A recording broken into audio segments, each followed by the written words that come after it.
fun. Simply tune in to CNA 938 for the question of the day and listen out for the cue to call.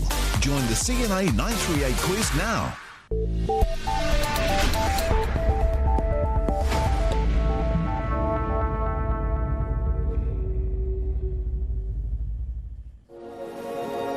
A great night's sleep, night after night after night.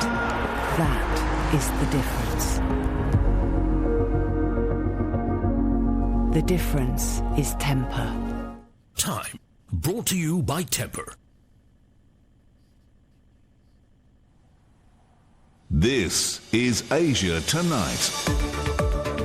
And good evening, I'm Lo Kui Su. Tonight's top stories. Singapore Prime Minister Lee Hsien Loong to step down a month from now, handing over the reins of office to DPM Lawrence Wong. World leaders counseling restraint from Israel after the weekend's attack by Iran, as the Israeli war cabinet holds a fierce debate to decide on its response. The Philippines caps, for now, further access to army bases for U.S. forces after expanding last year available sites to 9 from 5. India's Supreme Court adds an extra week of jail time for a key leader of the opposition. Arvind Kejriwal no longer free to campaign before national polls start this week. And the German Chancellor in China says competition in trade is welcome as long as it is fair.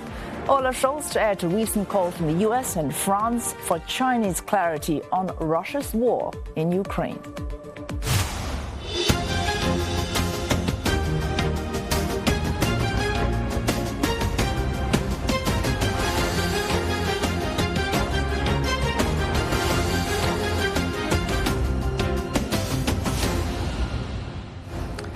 And another stabbing incident in Sydney 2 days after 6 people were killed in a knifing spree in the same city.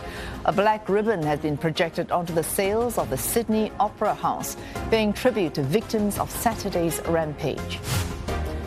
The United States spurring plans to revitalize production of semiconductors by luring Asian tech giants. It's offered $6.4 billion to Samsung for a chip plant in the United States, days after granting a multi-billion-dollar handout to TSMC. And in another win for Samsung, the South Korean firm has toppled Apple from its perch as the world's largest phone manufacturer after a slump in iPhone shipments.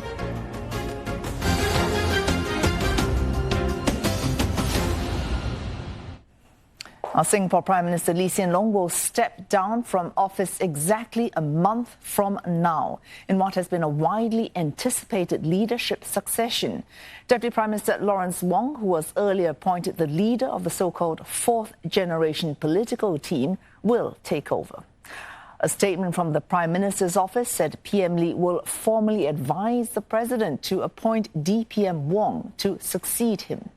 The statement adds that Mr. Wong, who is also Finance Minister, has the unanimous support of MPs from the ruling People's Action Party. Mr. Wong will be sworn in at 8 p.m. on the 15th of May at the Istana. And Prime Minister Lee Hsien Loong also took to Facebook to address Singaporeans, adding that leadership transition is a significant moment for any country. Mr. Lee said DPM Wong and the 4G team have worked hard to gain the people's trust, especially during the pandemic and through